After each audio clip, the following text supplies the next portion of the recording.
Hello Taurus, Sun, Moon, Rising, and Venus signs. Kamusta kayo? Sana po nasa mabuti kayong kalagayan.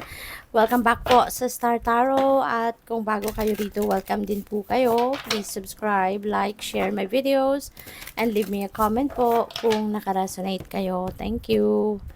So first message ni Taurus, we have King of Water. Ayan, so you are going to be siguro embodying the energy of King of Water, na si King of Water kasi very compassionate, no? Napaka-understanding, mapagkakatiwalaan mo, masasandalan mo. This is the kind of person na matatakbuhan mo anytime, 'di ba? At ano siya, very matulungin, 'di ba? Very loving, very supportive, very encouraging, yung ganon. Kaya at napaka-sensitive niya, no? Ramdam niya kung ano yung nararamdaman mo. Malakas ang radar niya, malakas yung pakiramdam niya, you know? Kaya ano siya, kaya nga very compassionate siya, no? Very empathic. Kaya po pwedeng magiging ganun kayo sa ngayon, Taurus. Maybe you are going to embody the energy of King of Water.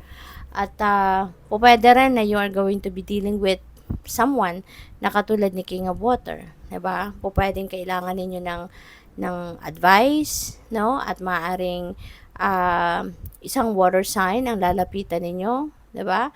O pwedeng Cancer, Scorpio, Pisces, no, ang sign ng tao ito na pwedeng lalapitan ninyo, yung ganon. Or maaari, no, na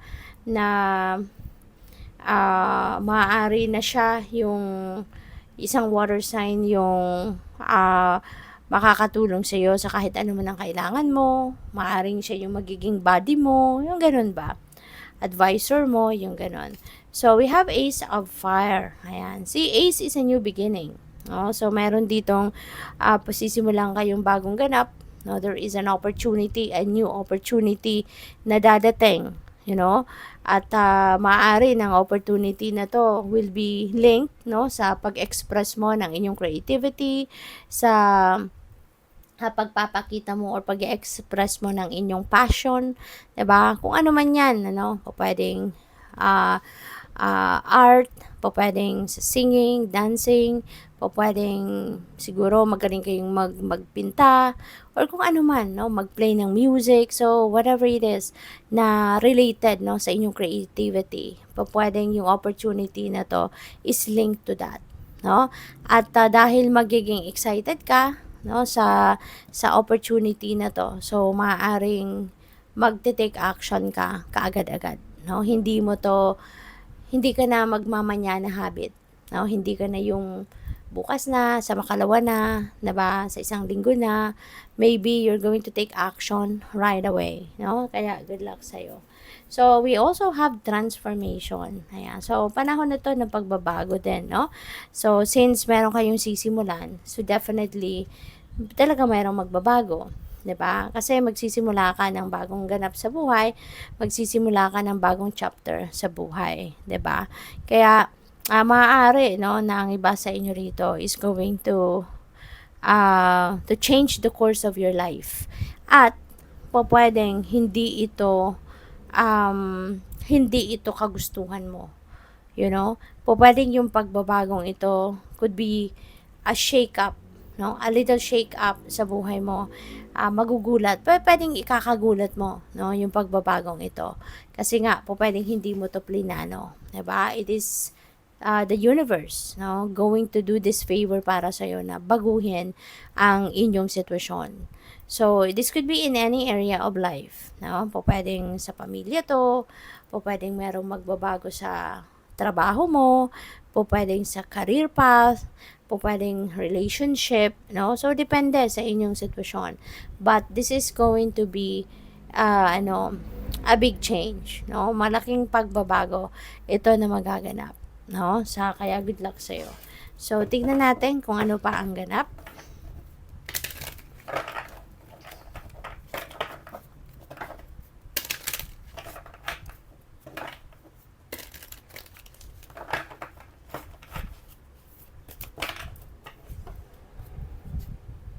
So, we have the dog. Ayan, loyalty, sincerity, unconditional love. So, pwedeng meron ditong Oh, by the way, no, maaari ng iba sa inyo baka may pet talaga kayo, may alaga kayong dog, no? Puwedeng gano'n. And, maaari din ng iba sa inyo rito, magkakaroon talaga or yeah, magkakaroon ng pagkakataon, 'di ba? Para makamit kayo ng tao na very loyal sa'yo, very sincere sa'yo, 'di ba?